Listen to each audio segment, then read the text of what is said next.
Hello everyone, welcome back to my channel. In this video, we are going to continue our chapter 1 unit 2 of paper 1 CA Foundation Principles and Practices of Accounting. Our chapter 1 is theoretical framework and unit 2 is accounting concepts, principles and conventions. For the part 1, please check the comment section down below, or also you can check the description box or the card which is coming in this in the video. So let's continue with the remaining portion.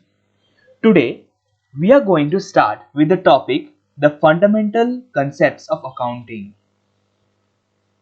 In the past video, we have studied the basic concepts of accounting using which we do the accounting or we do the bookkeeping.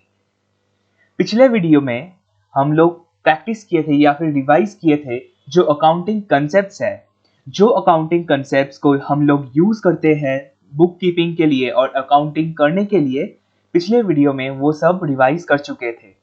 आज हम लोग revise करने जा रहे हैं basic concept जो fundamental concepts of accounting. The fundamental concepts of accounting will be discussed in today's video. So let's start. These all are done. We have done this in the previous video. You can check the comment section down below, or you can also check the description box for the part 1 video. And also please don't like to give a like. Don't forget to give a like to this video. Also, if you are liking my video, please subscribe to my channel, and also please comment down your feedback and your suggestions in the comment box. So let's start. Fundamental accounting assumptions. Today our first topic of chapter 1 unit 2 of paper 1 CA Foundations is fundamental accounting assumptions. There are 3 fundamental accounting assumptions. The 3 fundamental accounting assumptions are going concern, consistency and accrual. The 3 fundamental accounting assumptions are going concern, consistency and accrual. So we have discussed all these all these accounting concepts in the previous video or the part 1 video. In this video, we are seeing the fundamental accounting assumptions, the accounting assumptions or the accounting concepts which are taken as the fundamental for accounting, that are taken as the fundamental basis for accounting, or that are fundamentally or basically used, or it is mandatory to be used in the accounting or bookkeeping. These are not mandatory, but they are assumed to have been used. If they are not used, they have not been used by the accountant in the process of bookkeeping. The reason and also the effect should be disclosed in the books of accounts or the financial statements. So these are the fundamental accounting assumptions, the accounting concepts that are fundamentally assumed to have been followed in the process of accounting. ये जो fundamental accounting assumptions है, ये वो 3 accounting concepts है जो fundamentally assume कर लिया गया है या फिर मान लिया गया है कि accounting books of accounts prepare करने के लिए या फिर फाइनेंशियल स्टेटमेंट्स प्रिपेयर करने के लिए ये तीनों को फॉलो किया जा चुका है अकाउंटेंट के द्वारा या फिर अगर ये जो 3 अकाउंटिंग कंसेप्ट्स है, going concern, consistency and accrual, अगर ये तीनों फॉलो नहीं किए गए हैं तो फिर उसका जो डिस्क्लोजर है वो रहना चाहिए फाइनेंशियल स्टेटमेंट्स में, ताकि जो यूजर्स है वो लोग जान सके क्या रीजंस है और क्या इफेक्ट्स है इस फंडामेंटल अकाउंटिंग assumptions को फॉलो नहीं करने के लिए. So as per the study material or as per accounting, there are 3 fundamental accounting assumptions: going concern, consistency and accrual. So I have written this in for your understanding and also for your ease of understanding. आपको आसानी हो understand करने के लिए इसीलिए मैं ये इसीलिए ये नोट्स का यही पर्पस है ताकि आप लोग समझ पाए. If fundamental accounting assumptions followed, no need of disclosure. But if not followed, the fundamental accounting assumptions are not followed, disclosure is required. अगर बुक कीपिंग के प्रोसेस में फंडामेंटल अकाउंटिंग एजम्पशंस को लिया गया है या फिर कंसीडर किया गया है, उसके लिए कोई डिस्क्लोजर नहीं चाहिए. लेकिन अगर ये जो 3 फंडामेंटल अकाउंटिंग कंसेप्ट्स है जिसको अज्यूम कर लिया गया है कि वो फॉलो होना चाहिए या फिर फॉलो हुआ है, वो अगर फॉलो नहीं किए गए या फिर एक अकाउंटेंट जो है बुक कीपिंग के प्रोसेस में वो ये 3 फंडामेंटल अकाउंटिंग कंसेप्ट्स को फॉलो नहीं किए, तो फिर उसका डिस्क्लोजर देना मैंडेटरी है. वो बुक्स ऑफ अकाउंट्स में या फिर फाइनेंशियल स्टेटमेंट्स में इस चीज का डिस्क्लोजर कि क्यों उस फंडामेंटल अकाउंटिंग असम्पशंस को नहीं लिए गए हैं, उसका डिस्क्लोजर रहना चाहिए. So let us study about the 3 fundamental accounting assumptions. They are going concern. So what is going concern? Give me in the comment section down below. So let's revise a bit. Going concern. As per going concern concept, it is assumed that a business entity has to run or will continue its process of business for a unforeseeable future. As per going concern concept के मुताबिक ये एक business enterprise is assumed to continue its business. एक business enterprise को मान लिया गया है कि वो उसका बिजनेस प्रोसेस जो है या फिर उसका बिजनेस जो है फोर्सिएबल फ्यूचर के लिए, फ्यूचर में बहुत लंबा टाइम के लिए वो कंटिन्यू किए जाएंगे. वो जो बिजनेस प्रोसेस है या फिर जो बिजनेस है वो चलता ही जाएगा, वो कंटिन्यू करता जाएगा. वो एक गोइंग कंसर्न है, वो स्टॉप नहीं होगा. गोइंग कंसर्न के मुताबिक एक बिजनेस एंटिटी का कोई लिक्विडेशन के लिए या फिर उस बिजनेस को बंद करने के लिए कोई भी डिसीजन नहीं लिए गए हैं या फिर नहीं लिए जाएंगे. So as per the going concern concept, it is assumed that a business entity is assumed to run a business entity as per the going concern concept is assumed to run and continue the business process for a foreseeable future. As per the going concern concept of accounting, it is assumed that a business entity or the management of the business entity has no intention to liquidate or close down the business. So, this is the going concern. The second fundamental accounting assumption is consistency.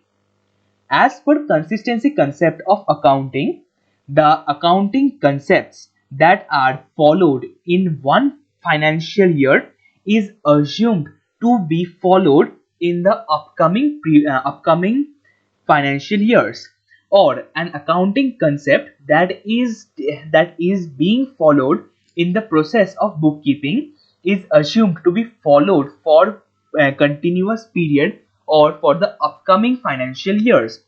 There should be a consistency in the use of there should be a consistency in the use of accounting concepts in the process of accounting. Consistency concept के मुताबिक ये जो accounting concepts को follow किए जा रहे हैं एक फाइनेंशियल स्टेटमेंट या फिर जो बुक्स ऑफ अकाउंट से प्रिपेयर करने के लिए, उसको consistently year to year follow करने का एक एजम्पशन लिए गए हैं, ताकि जो अकाउंटिंग कॉन्सेप्ट या फिर जो अकाउंटिंग एजम्पशन एक बार लिए जा चुके हैं वो year to year, period to period continuously और कंसिस्टेंटली फॉलो होता जाए, ताकि वो उस जो फाइनेंशियल स्टेटमेंट्स है उसका कंपैरेबिलिटी बरकरार रहे, उसका अफेक्ट जो कंपैरेटिबिलिटी है, एक फाइनेंशियल स्टेटमेंट का जो आखिरी पर्पस है, जो मेन पर्पस है, वो है कंपैरेटिबिलिटी।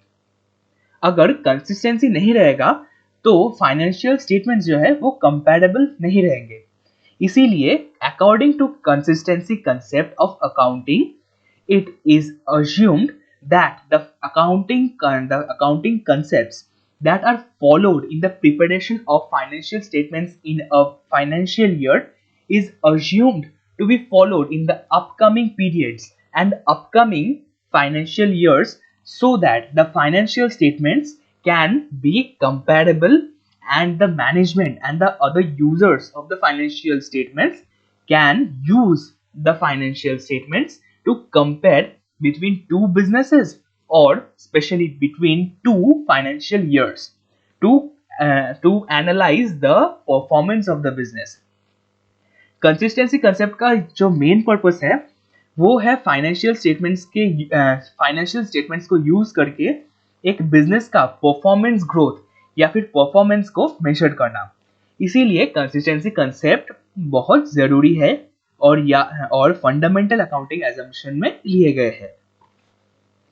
The third fundamental accounting assumption is accrual. जो अक्रूअल कंसेप्ट है उसको फंडामेंटल मान लिया गया है ताकि वो फॉलो होता जाए ईयर टू ईयर, और हर एक अकाउंटेंट जो एक बुक कीपिंग कर रहे हैं वो अक्रूअल कंसेप्ट को फॉलो करे एक बिजनेस का फाइनेंशियल स्टेटमेंट्स प्रिपेयर करने के लिए। So as per accrual concept of accounting, it is seen that a business should record, as per the accrual concept of accounting, a business entity should record in the books of accounts incomes and expenses when they are incurred or when they are incurred or earned, not when cash or cash equivalents are paid or received.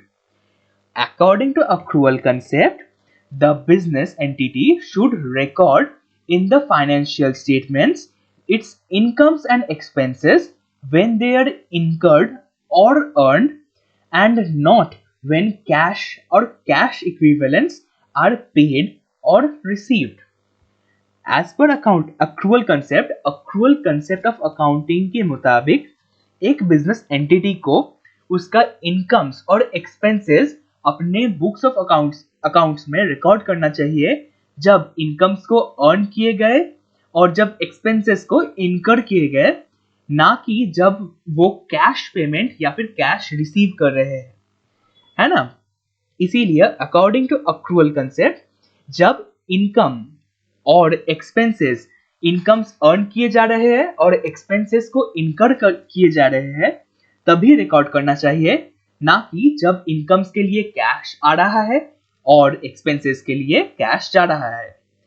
That is why according to accrual concept of accounting, we assume that a business enterprise should record its incomes and expenses when they are earned or incurred, and not when cash and cash equivalents are received or paid. All these three accounting concepts are discussed in detail in the part 1 video. So do not forget to check the part 1 video, which link is given in the comment section, and this video should be in continuation of part 1. So you must see part 1 video first, then see the part 2. You can understand these three concepts in detail. So the main gist of this topic is fundamental, three accounting concepts that are taken as fundamental or taken as basic to be followed by all accountants in preparing the accounting statements are going concern, consistency, and accrual. Going concern, consistency, accrual. So let's see a diagram.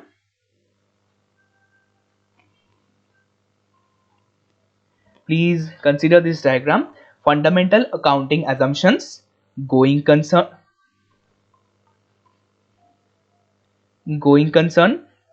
consistency, और accrual. ये तीनों है fundamental accounting assumptions: going concern, consistency और accrual.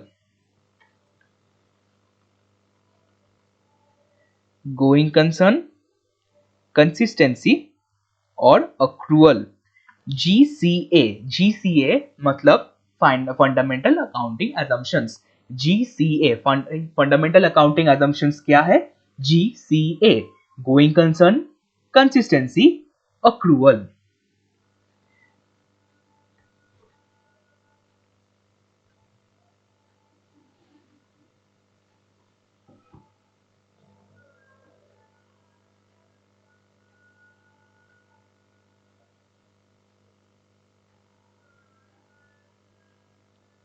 The next topic, financial statements. हम लोग जो बोल रहे हैं अकाउंटिंग स्टेटमेंट्स, फाइनेंशियल स्टेटमेंट्स, ये आखिर में ये फाइनेंशियल स्टेटमेंट्स होते क्या है? What are these financial statements which are prepared through accounting? We are discussing that in preparing the financial statements, while preparing the financial statements, the accounting concepts need to be followed and so on and so forth. But what are these financial statements which needs to be prepared using the concepts of accounting? So financial statements, the aim of accounting is to keep systematic records to ascertain financial performance and financial position of an entity, and to communicate the relevant financial information to the interested user groups. The aim of accounting. What is the aim of accounting? The aim of accounting is to keep systematic records to ascertain financial performance and financial position of an entity. To ascertain financial performance and financial position, and to communicate the relevant financial information to the interested user group. Financial statements prepare क्यों किए जाते हैं? Users को communicate करने के लिए, ताकि जो यूजर्स है उसको उन लोगों को डिसीजन मेकिंग में हेल्प हो सके। जो यूजर्स है वो डिसीजन कैसे लेंगे? ये जो फाइनेंशियल स्टेटमेंट्स है, फाइनेंशियल स्टेटमेंट्स को यूज करके उस बिजनेस का financial performance as well as financial position को असेस करके। इसीलिए एम ऑफ अकाउंटिंग क्या है?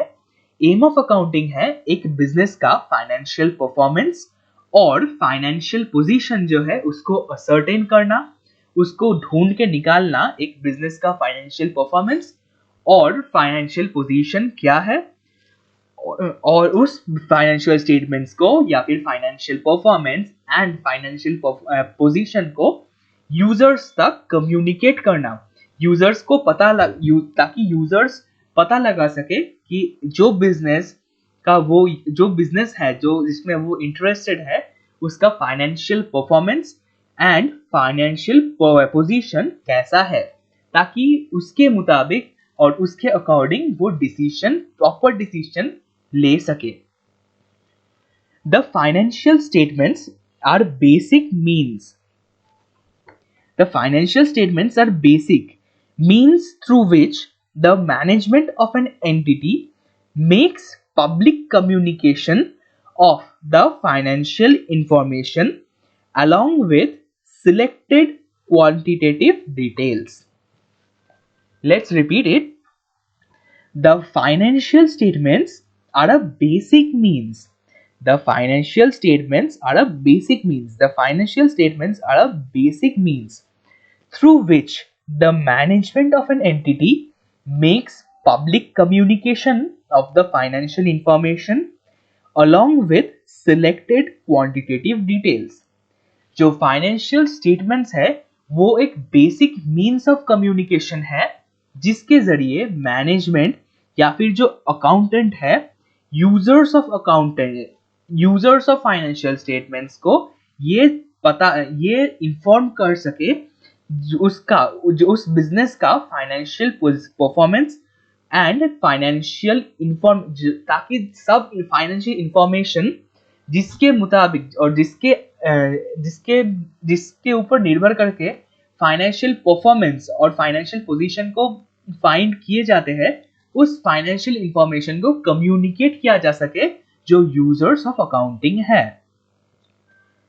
They are structured financial representations of the financial position and the performance of the enterprise. So, financial statements are structured financial representations. Financial statements are structured financial representations of the financial position and financial performance of the enterprise or the business entity. जो financial statements है ना, वो एक structured financial representation है। जो financial statements है उसका एक प्रॉपर स्ट्रक्चर होता है, कैसे दिखेगा, किसके ऊपर किसके नीचे क्या आएगा, किसके अंदर क्या आएगा, किसके नीचे क्या आएगा, जो ताकि लाइबिलिटीज के बाद एसेट्स आए, लाइबिलिटीज के अंदर क्या है, नॉन करंट लाइबिलिटीज है, करंट लाइबिलिटीज है, किसके अंदर क्या आएगा, वो एक स्ट्रक्चर है, एक फॉर्मेट है। और ये फाइनेंशियल स्टेटमेंट क्या है? Financial representation. जो फाइनेंशियल इंफॉर्मेशन है एक बिजनेस का, उसको रिप्रेजेंट करता है। इसीलिए एक फाइनेंशियल स्टेटमेंट एक स्ट्रक्चर्ड फाइनेंशियल रिप्रेजेंटेशन है of the financial information of the financial position and performance of the enterprise. To have a record of all business transactions and also to determine whether all these transactions resulted in either profit or loss. Financial statements का importance क्या है? To have a record of financial information and also to determine profit or loss. Financial information जो prepare किए जाते हैं accountants के द्वारा, उसका मेन पर्पस क्या है? एक बिजनेस का प्रॉफिट या फिर लॉस निकालना। प्रॉफिट और लॉस क्या आ रहा है उसके मुताबिक ही और उसके ऊपर डिपेंड करके ही जो यूजर्स है वो डिसीजन ले पाएंगे ना। या इसीलिए प्रॉफिट एंड लॉस निकालना एक मैंडेटरी पर्पस है ऑफ फाइनेंशियल स्टेटमेंट्स। और उसके अलावा फाइनेंशियल स्टेटमेंट्स का और एक एम है ताकि वो एक रिकॉर्ड रख सके, जो फाइनेंशियल इंफॉर्मेशन है या फिर फाइनेंशियल इंसिडेंसेस है बिजनेस के अंदर, उसका एक प्रॉपर रिकॉर्ड रख सके ताकि फ्यूचर यूज में या फिर फ्यूचर रेफरेंस में काम आ सके। फ्यूचर में कभी रेफरेंस के लिए अगर जरूरत आए तो फिर फाइनेंशियल स्टेटमेंट्स को रेफर करके वो फाइनेंशियल पोजीशन का या फिर उस समय का फाइनेंशियल इंफॉर्मेशन का पता लगा सकते हैं। So the main purpose of financial statements is to have a record of the financial information and also to determine the profit or loss of the business entity. और यहाँ पे एक नोट किए गए हैं मेरे द्वारा, financial statements are public communication of financial information through financial statements. Financial statements के यूज करके पब्लिक को कम्युनिकेट किए जाते हैं financial information of the business. एक बिजनेस का क्या फाइनेंशियल इंफॉर्मेशन है उसको पब्लिक को कम्युनिकेट करने के लिए, जो पब्लिक को बताने के लिए फाइनेंशियल स्टेटमेंट्स का यूज किए जाते हैं या फिर फाइनेंशियल स्टेटमेंट्स को बनाए जाते हैं ताकि पब्लिक को इन्फॉर्म या फिर पब्लिक को कम्युनिकेट कर सके उस बिजनेस का, पर्टिकुलर बिजनेस का financial information, financial position, financial performance कैसा है। Now comes the qualitative characters of financial statements. Financial statements इतना जरूरी है, the financial statements are this much important, so it should have some characteristics. These are the qualitative characteristics. उसका qualitative characteristics, quality कैसा होना चाहिए, उसका एक financial statement का क्वालिटी कैसा होना चाहिए, उसका कैरेक्टरिस्टिक। हम लोग को अगर एक कार या फिर बाइक चाहिए होता है, हम लोग उसका क्वालिटी देखते हैं, कैसा पावर है, कैसा लुक्स है, कैसा माइलेज है, ये सब क्वालिटेटिव कैरेक्टरिस्टिक्स है, कैसा इसका उस बाइक का या फिर वो कार का हम क्वालिटेटिव एनालिसिस करते हैं। इसके लिए इस केस में फाइनेंशियल स्टेटमेंट्स का क्वालिटेटिव कैरेक्टरिस्टिक्स को हम लोग एनालाइज करने जा रहे हैं। एक फाइनेंशियल स्टेटमेंट में कैसा कैसा क्वालिटी होना चाहिए ताकि वो हमारे चॉइस का या फिर पूरा पब्लिक का चॉइस का, पूरा वर्ल्ड का चॉइस का एक फाइनेंशियल स्टेटमेंट कहला जा सके। So the first qualitative characteristic of financial statement is understandability. It is assumed that the users have a reasonable first है understandability, readily understandable by the users. एक फाइनेंशियल स्टेटमेंट को बनाया जाता है ताकि कम्युनिकेट किया जा सके पब्लिक को एक बिजनेस का फाइनेंशियल इंफॉर्मेशन क्या है, फाइनेंशियल परफॉर्मेंस क्या है या फिर फाइनेंशियल पोजीशन क्या है। उसके लिए एक जो फाइनेंशियल स्टेटमेंट है उसको अंडरस्टैंडेबल होना चाहिए। वो ऐसा होना चाहिए ताकि एक पर्सन उसको देख के ही समझ ले क्या है, क्या फाइनेंशियल स्टेटमेंट्स क्या बोलना चाहता है, वो उसको समझ सके। इसीलिए first characteristic, first quality of the financial statement should be understandability. It should be easily and readily understandable to the users. उस यूजर्स जो एक फाइनेंशियल स्टेटमेंट को स्टडी करेंगे उसका भी कुछ अजम्पशन है, उसको अज्यूम कर लिए जाते हैं। It is assume that the users have a reasonable knowledge of business, reasonable knowledge of economic activities and accounting and study the information with reasonable diligence. एक जो यूजर है जो एक फाइनेंशियल स्टेटमेंट को यूज कर रहे हैं ना, उसके लिए भी कुछ अजम्पशन है। उस यूजर को एज्यूम कर लिए जाते हैं कि उसका एक रीजनेबल नॉलेज हो, एक मिनिमम सा नॉलेज हो इकोनॉमिक एक्टिविटीज के लिए। जो बिजनेस का फाइनेंशियल स्टेटमेंट वो स्टडी कर रहा है ना, उस बिजनेस का नॉलेज हो, ये एज्यूम कर लिया जाते हैं। अकाउंटिंग प्रोसेस का, अकाउंटिंग थियरी का थोड़ा सा नॉलेज हो और एक रीजनेबल डिलीजेंस इंफॉर्मेशन विद वो जो इंफॉर्मेशन स्टडी कर रहे हैं ना, उस स्टडी को एक रीजनेबल डिलीजेंस या फिर एक प्रॉपर मैनर में उस इंफॉर्मेशन को स्टडी करना चाहिए। ऐसा नहीं कि एक पागल इंसान को हम लोग फाइनेंशियल इंफॉर्मेशन पकड़ा दिए, लो समझ लो क्या समझना है इस फाइनेंशियल इंफॉर्मेशन के जरिए, क्या समझना है समझ लो। वो पागल इंसान नहीं समझ पाएंगे और उसको समझाना एक फाइनेंशियल स्टेटमेंट का ड्यूटी भी नहीं है। इसीलिए फाइनेंशियल स्टेटमेंट को अंडरस्टैंड करने के लिए जो यूजर्स है, उस यूजर्स का भी थोड़ा कैरेक्टरिस्टिक है। उस यूजर्स को एज्यूम कर लिए जाते हैं कि एक मिनिमम नॉलेज हो बिजनेस के लिए। जो बिजनेस का इंफॉर्मेशन वो स्टडी कर रहे हैं ना, उसको बिजनेस का इंफॉर्मेशन होना चाहिए। इकोनॉमिक एक्टिविटीज क्या है, वो जो बिजनेस है या फिर वर्ल्ड का इस इकोनॉमी का जो इकोनॉमिक एक्टिविटीज है, जो ट्रांजैक्शंस है या फिर जो मॉनेटरी इवेंट्स है, उसका एक नॉलेज हो, मिनिमम नॉलेज हो। अकाउंटिंग का मिनिमम सा नॉलेज हो ताकि वो अकाउंटिंग में क्या हो रहा है, क्या डेबिट हो रहा है, क्या क्रेडिट हो रहा है, उसका मिनिमम नॉलेज हो ताकि वो अंडरस्टैंड कर सके क्या हो रहा है या फिर एक फाइनेंशियल स्टेटमेंट क्या कहना चाह रहा है। और जो इंफॉर्मेशन है उसको प्रॉपरली या फिर विथ रीजनेबल डिलीजेंस फॉलो कर उसको स्टडी करना चाहिए।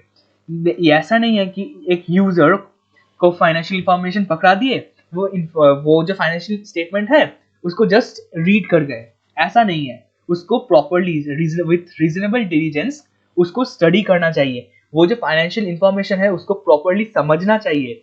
वो ही है एक प्रॉपर यूजर। उस समझने के बाद वो डिसीजन ले सके, वो ही है एक प्रॉपर यूजर। एक बच्चे को एक फाइनेंशियल स्टेटमेंट पकड़ा दिए, वो बच्चे एक फाइनेंशियल स्टेटमेंट का यूजर नहीं हो सकते जो सिर्फ रीड कर रहा है, लेकिन जो रीड करके उसको समझ रहा है वो एक प्रॉपर यूजर है। और उसके अंडरस्टैंडेबिलिटी के लिए एक फाइनेंशियल स्टेटमेंट का ड्यूटी बनता है कि उस पर्सन जो प्रॉपर एक यूजर है उसको समझ आ सके और उसके द्वारा अंडरस्टैंड किया जा सके। Second qualitative characteristic of financial statement is relevance. Information must be relevant to the decision making needs of the users. In the financial statements, we have many types of information related to the finances of the business enterprise. But those financial information should be relevant to the business and also relevant for the users of the financial information or users of the financial statements. Suppose if a creditor is assessing the books or the financial statements of a business, but in the financial statements there are no information about the credit, yeah, or loan taken by the business, so it is not relevant. The financial statement is not relevant for the creditor himself. That is why the financial statement should be relevant with proper information for every types of user of the financial statements. एक financial statement का second characteristics है उसको relevant होना चाहिए, जो पर user के लिए, जो यूजर है उसके लिए, एंड जो बिजनेस है उसके मुताबिक जो इंफॉर्मेशन है एक फाइनेंशियल स्टेटमेंट में वो रेलेवेंट होना चाहिए। ऐसा नहीं है कि एक बिजनेस है जो जो ट्रेडिंग बिजनेस में है, जो स्टॉक्स को खरीदता है बेचता है, एक वो बिजनेस के अंदर आप लोग लिख देंगे उसका जो ब्रदर एक सिस्टर बिजनेस है, समझ लीजिए एक सिस्टर बिजनेस है जो गुड्स में ट्रेड करते हैं, उसका फाइनेंशियल स्टेटमेंट एक स्टॉक ट्रेडिंग कंपनी के अंदर लिख देंगे तो फिर वैसा नहीं चलेगा। उसको उस बिजनेस के लिए एंड उस बिजनेस का फाइनेंशियल इंफॉर्मेशन यूजर्स के लिए जो इंफॉर्मेशन उस फाइनेंशियल स्टेटमेंट्स में है उसको रेलेवेंट होना चाहिए। Information has the quality of relevance when it influences the economic decisions of users by helping them evaluate past, present, or future events or confirming or correcting their past evaluations. एक information जो financial statement में है उसको relevant कैसे कहला जा सकता है, how it can be called relevant. So to be called relevant, the information in the financial statements, it needs to influence the economic decision of the users. The users must be influenced to take their economic decisions related or depending on that financial information. If the financial information is capable that the users are able to take financial decisions or economic decisions related to that information is deemed to be relevant. By evaluating the past, present, or future events or confirming or correcting their past evaluations. To take economic decisions, the users must evaluate the past, present, or future events. अगर past, present या फिर future events को assess नहीं करेंगे तो एक user एक economic decision कैसे ले पाएंगे। For example, take the example of a user who is investing in a business. For example, I am investing in a business which in this present year has earned a rupees 10,000 profit. I am ready to invest. But why I am ready to invest? I am seeing that in the previous years it has earned 1,000 profit or 5,000 rupees profit, but in this current year it is earning 10,000 rupees profit. I am also seeing that it is growing its business. The sale is growing. That is why there is a chance to grow. There is a chance for the business to grow. That is why I am taking my economic decision of investing my money, my hard-earned money in the business. That is why the financial information has affected or has influenced my economic decisions. एक business, मैं समझ लीजिए मैं एक investor हूँ जो एक business में इन्वेस्ट करने जा रहा हूँ। जो बिजनेस है उस बिजनेस का इस साल का प्रॉफिट रुपीज 10,000 है। एक फाइनेंशियल स्टेटमेंट के जरिए मैं ये देख सकता हूँ कि पास्ट ईयर्स में उस जो बिजनेस है उसका ₹1000 या फिर ₹5000 प्रॉफिट है, और ये भी देख सकता हो कि उस बिजनेस का जो सेल है या फिर उस बिजनेस का जो मार्केट है वो इंक्रीज कर रहा है, तभी ना मैं एक इन्वेस्ट करने का डिसीजन ले सकता हूँ ना।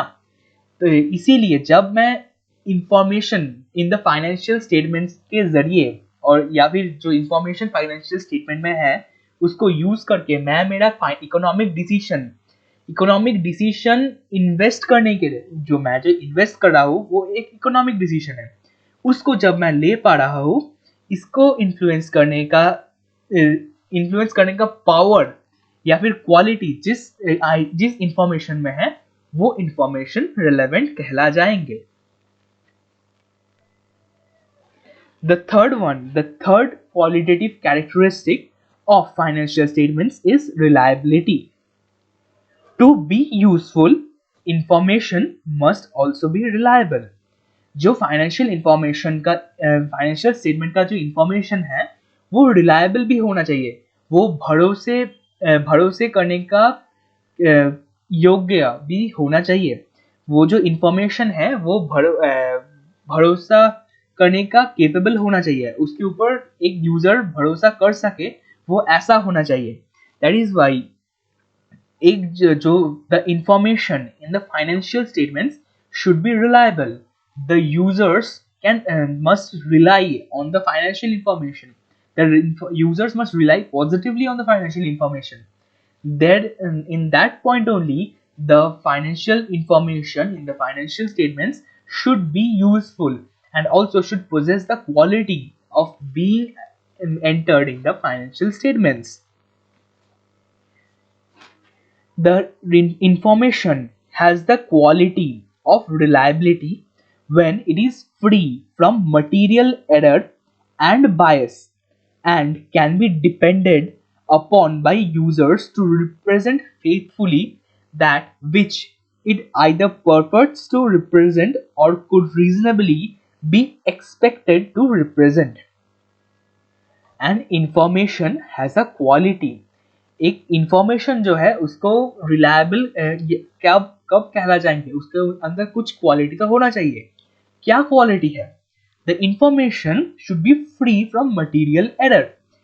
If the information is free from material error, कोई एरर नहीं होना चाहिए, कोई खास एरर नहीं होना चाहिए, या फिर कोई ऐसा एरर नहीं होना चाहिए जो मटेरियल है। मटेरियल क्या है? मटेरियल वैसा आइटम है जो एक इकोनॉमिक डिसीजन को अफेक्ट कर सके। अगर एक इंफॉर्मेशन में मटेरियल एरर हो, if an information has a material error, so it would never be reliable. It would never be reliable for a user. A user would think twice to be reliable on that information. That is why an information to be reliable must have the quality of being free from material error and bias. The information should also not be biased. जो information एक financial information है, जो एक financial statement में लिखा जा चुका है या फिर लिखे जाएंगे, वो इंफॉर्मेशन बायस्ड नहीं होना चाहिए। वो इंफॉर्मेशन है वो किसी का सपोर्ट में नहीं होना चाहिए। एक मैनेजर है, उस मैनेजर को सपोर्ट करने के लिए एक इंफॉर्मेशन नहीं होना चाहिए, तभी एक जो इंफॉर्मेशन है उसको रिलायबल कहलाएंगे। जब इंफॉर्मेशन रिलायबल होगा तब फाइनेंशियल स्टेटमेंट्स ऑटोमेटिकली रिलायबल हो जाएंगे। उसके बाद कंपैरेबिलिटी। Users must be able to compare the financial statements of an enterprise through time in order to identify trends in the financial position, performance, and cash flows. Users must be able to compare the financial statements of an enterprise through time in order to identify trends in the financial position, performance and cash flows. एक जो financial statement है, एक financial statement का information ऐसा होना चाहिए ताकि वो टाइमली बेसिस पे या फिर टाइम के मुताबिक, according to the time, according to chronology, identify कर सके ट्रेंड्स को, सेल एक जो सेल है सेल को इंक्रीज होते हुए, या फिर एक परचेज प्राइस डिक्रीज होते हुए, या फिर जो एक्सपेंसेस है उसको क्या वो एक्सपेंसेस का ट्रेंड कैसा है, इक्वल ही एक कंसिस्टेंट बेसिस पे चल रहा है, या फिर जो एक्सपेंस है इंक्रीज हो रहा है। ऐसा इंफॉर्मेशन जो ट्रेंड को शो कर सके, वो एक ट्रेंड को शो कर सके, ताकि वो फाइनेंशियल पोजीशन या फिर फाइनेंशियल परफॉर्मेंस को एनालाइज करने के हेल्प करे। वही इंफॉर्मेशन एक फाइनेंशियल स्टेटमेंट में होना चाहिए, ताकि जो फाइनेंशियल स्टेटमेंट है कंपैरेबल होना चाहिए हो सके। देखिए, एक फाइनेंशियल स्टेटमेंट का मेन पर्पस ही है ताकि वो यूजर्स यूज कर सके अपने एनालिसिस के लिए। एक यूजर कैसे एनालिसिस करेगा? एक यूजर एनालिसिस करेगा एक फाइनेंशियल स्टेटमेंट को कंपेयर करके प्रीवियस ईयर के साथ या फिर कोई और बिजनेस के साथ। इसीलिए फाइनेंशियल स्टेटमेंट कंपेरेबल हो पाना, या फिर एक फाइनेंशियल स्टेटमेंट को कंपेरेबल होना बहुत इंपॉर्टेंट हो जाता है या फिर मैंडेटरी हो जाता है। A financial statement should be mandatory to be comparable. A user uses a financial statement to assess the financial performance and position of the business by comparing the business or comparing the financial statements with previous years, and also with other companies with previous year and other companies. If the financial statement is comparable, that means it is usable for the users in taking proper decisions which are free from bias. If the financial statements are not comparable, the financial statements are not useful for the users. The four principal qualitative characteristics are understandability, relevance, reliability and compatibility. एक जो financial statement है उसका 4 principal qualitative characteristic है। जो qualitative characteristic एक financial information या फिर financial statement में होना ही चाहिए, जो बेस है या फिर जो फंडामेंटल है, जो प्रिंसिपल है, वो है अंडरस्टैंडेबिलिटी। एक फाइनेंशियल स्टेटमेंट अंडरस्टैंडेबल होना चाहिए, यूजर समझना चाहिए एक फाइनेंशियल स्टेटमेंट को। रेलेवेंस, जो फाइनेंशियल स्टेटमेंट है वो बिजनेस के लिए एंड यूजर्स के लिए रेलेवेंट होना चाहिए। रिलायबिलिटी, जो फाइनेंशियल स्टेटमेंट्स है, जो फाइनेंशियल स्टेटमेंट्स का इंफॉर्मेशन है वो रिलायबल होना चाहिए, वो फ्री फ्रॉम बायस होना चाहिए, फ्री फ्रॉम मटेरियल एरर होना चाहिए। और एक फोर्थ पॉइंट है, एक जो फाइनेंशियल स्टेटमेंट है वो कंपैरेटिबली होना चाहिए उसके अंदर। वो एक जो फाइनेंशियल स्टेटमेंट है वो कंपैरेबल होना चाहिए। कंपैरेबल किसके साथ? प्रीवियस ईयर्स का फाइनेंशियल स्टेटमेंट्स या फिर और अदर बिजनेसेस फाइनेंशियल स्टेटमेंट्स के साथ कंपैरेबल होना चाहिए। The four principal qualitative characteristics are understandability, relevance, reliability, and compatibility. A financial statement should be understandable by the users, should be relevant for the business as well as the users of the financial statements. The financial statements or the financial information within the financial statements should be reliable, should be free from bias, and also free from material error. And the financial statements or the financial information within the financial statements should be comparable, so that the users can compare the financial statements with previous financial statements and also with financial statements of other business firms. The next qualitative characteristic of a financial statement is materiality. The relevance of information is affected by its materiality. Information is material if its misstatement could influence the economic decisions of users taken on the basis of financial information. When to call a financial information material?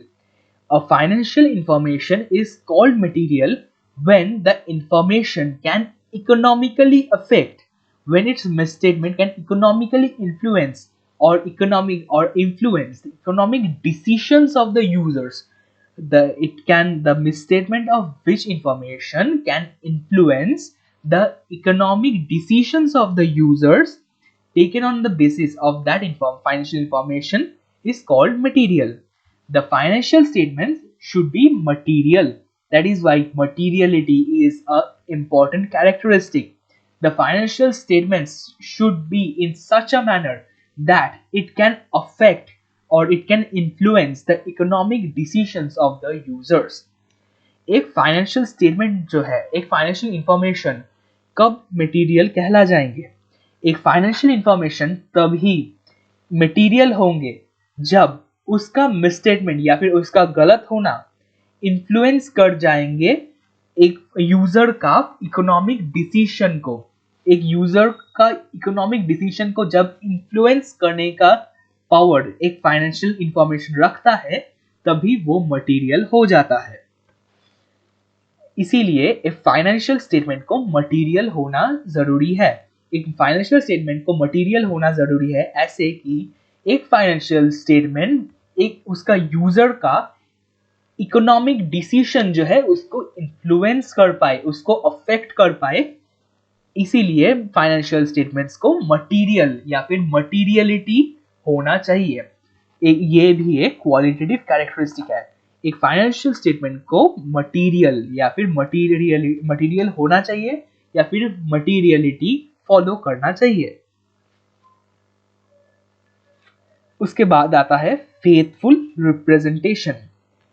To be reliable, information must represent faithfully the transactions and other events it either purports to represent or could reasonably be expected to represent। एक financial statement को reliable होने के लिए जो information है उसको faithful होना पड़ेगा। उसको फेथफुल या फिर करेक्टली या फिर उसको बहुत फेथफुली, मतलब we know that every pet or every pet dog is very faithful towards its owners or towards its owners। ऐसे ही यूजर्स के लिए फाइनेंशियल स्टेटमेंट्स फेथफुल होना चाहिए। वो हर समय सच होना चाहिए, वो हर समय प्रॉपर वैल्यू या फिर प्रॉपर इंफॉर्मेशन को कन्वे करना चाहिए। इसीलिए एक फाइनेंशियल स्टेटमेंट को यूजर्स के लिए फेथफुल होना चाहिए। इसीलिए faithful representation of transactions and events, the financial statements should faithfully represent the financial transactions and events for the business enterprise to the users of the financial statements।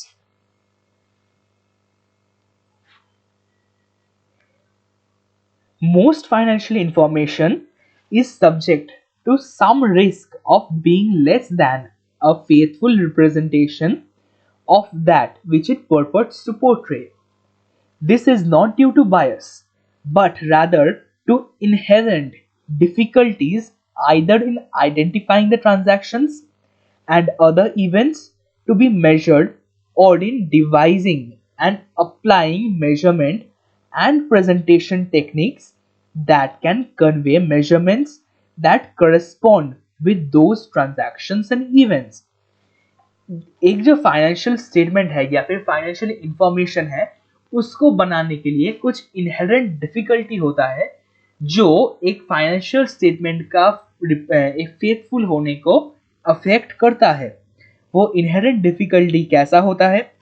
Transaction को major करने के लिए या फिर events को major करने के लिए कुछ प्रॉब्लम हो सकता है या फिर कोई मेजरमेंट का इशू हो सकता है जो उस फाइनेंशियल स्टेटमेंट को इनफेथफुल बना दे यूजर्स के लिए। Substance over form.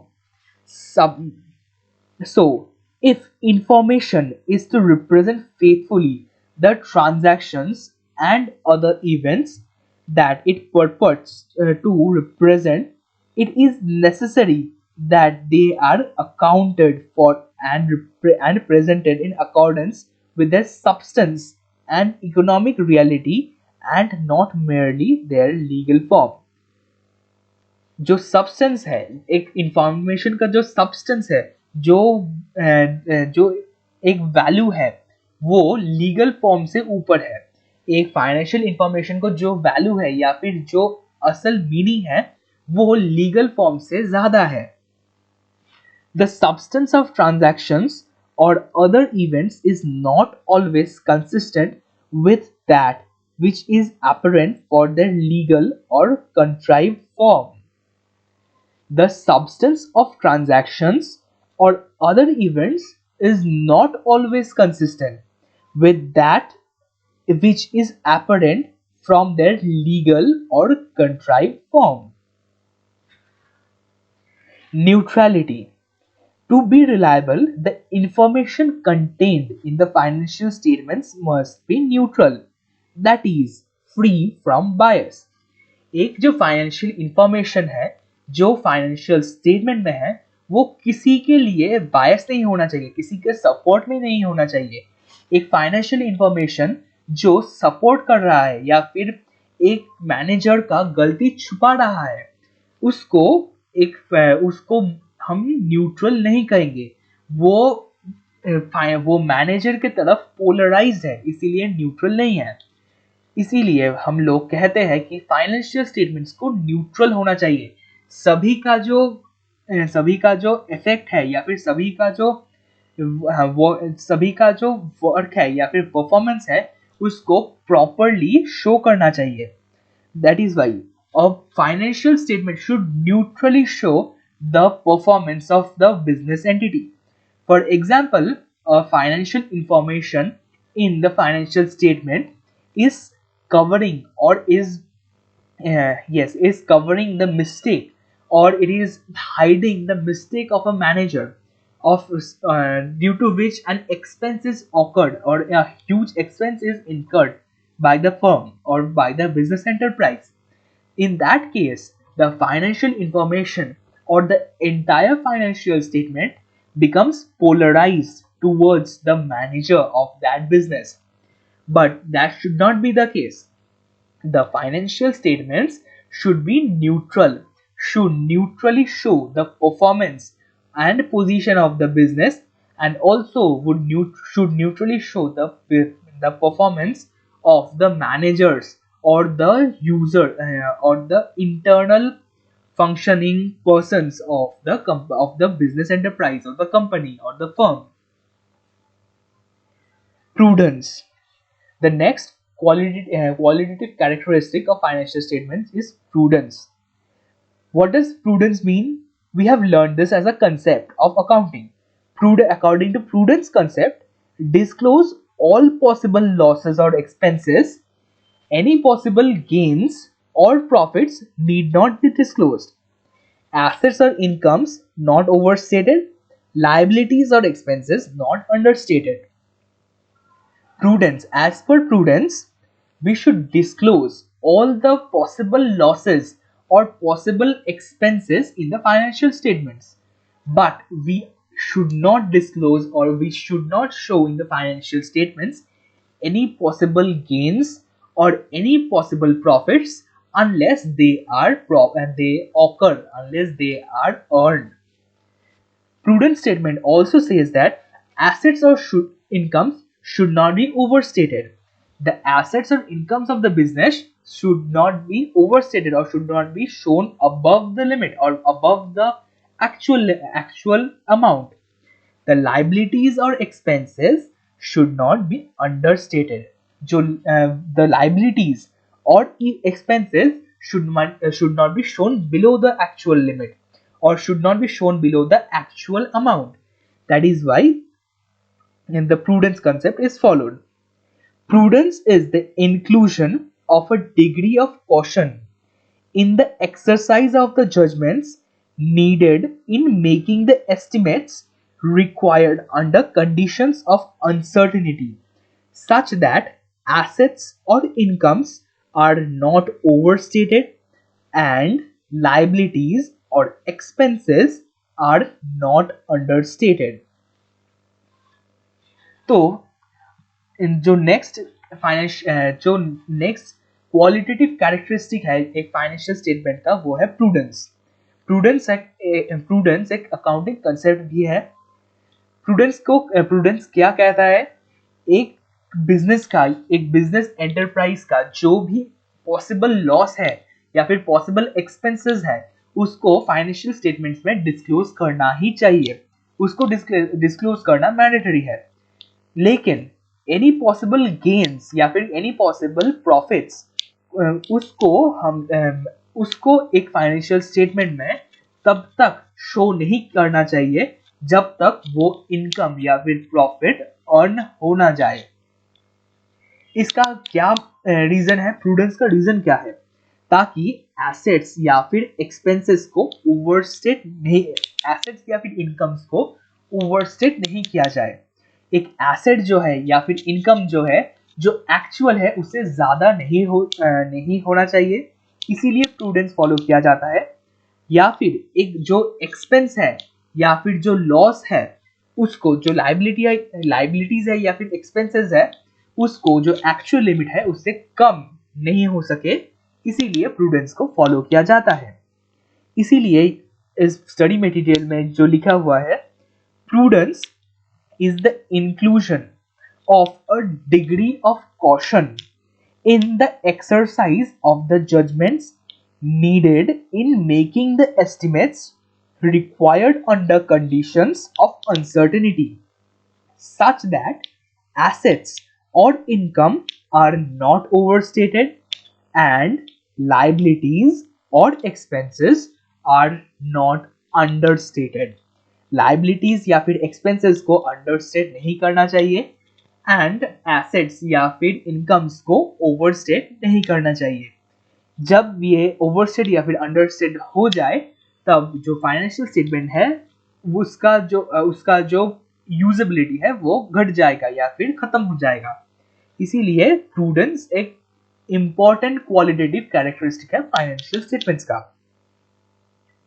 The next qualitative characteristic of financial statement is full, fair and adequate disclosure.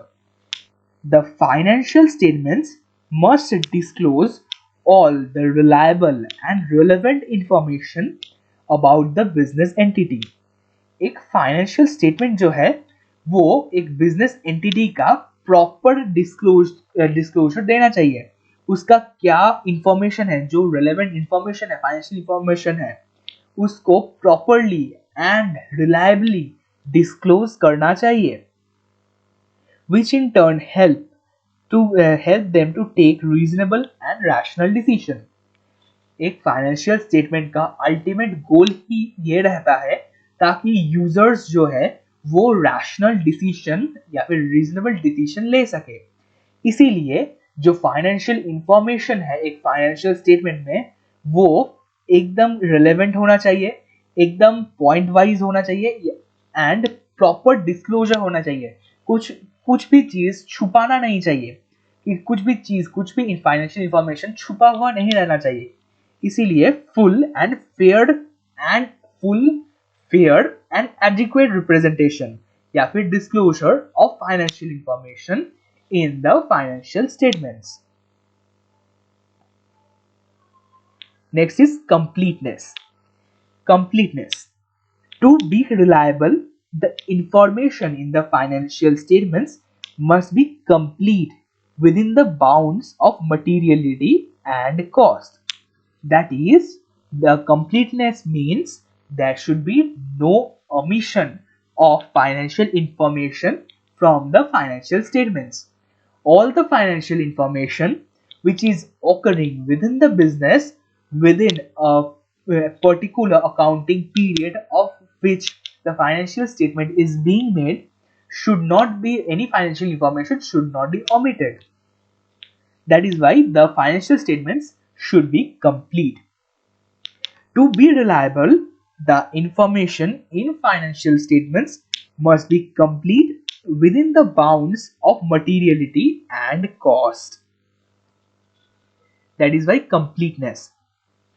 जो आखिर का जो क्वालिटेटिव कैरेक्टरिस्टिक है एक फाइनेंशियल स्टेटमेंट का, वो है कंप्लीटनेस, या फिर एक फाइनेंशियल स्टेटमेंट को पूरा कंप्लीट होना चाहिए, कुछ भी चीज ओमिट नहीं हो जाना चाहिए, कुछ भी चीज मिस नहीं होना चाहिए।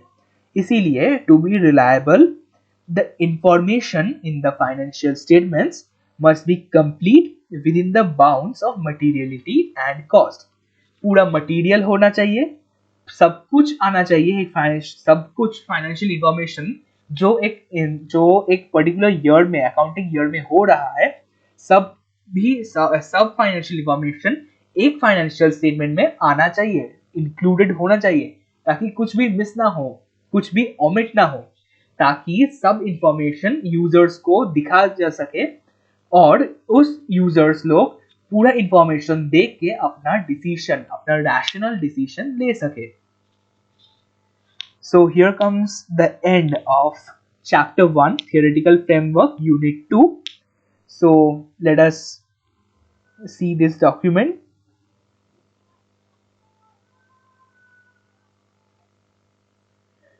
So the हम लोग फाइनेंशियल स्टेटमेंट्स के बारे में कैरेक्टरिस्टिक्स के बारे में पढ़ चुके हैं।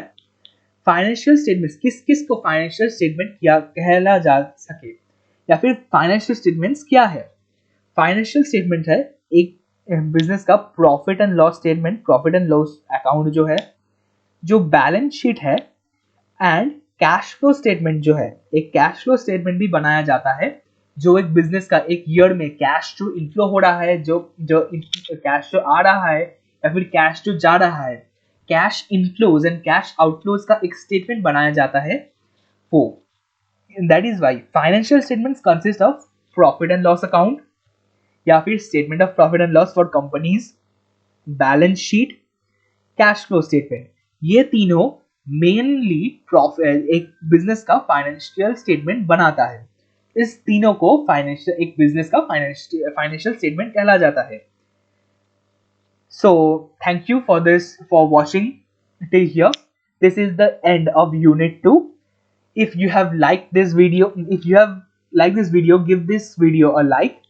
Mention your feedback and suggestions in the comment section, and also don't forget to give this video this channel a subscribe. And also don't forget to follow my channel. I am going to make back-to-back videos on paper 1 accounting, means paper 1 principles and practice of accounting, CA foundation. And so stay tuned to my channel, and bye bye.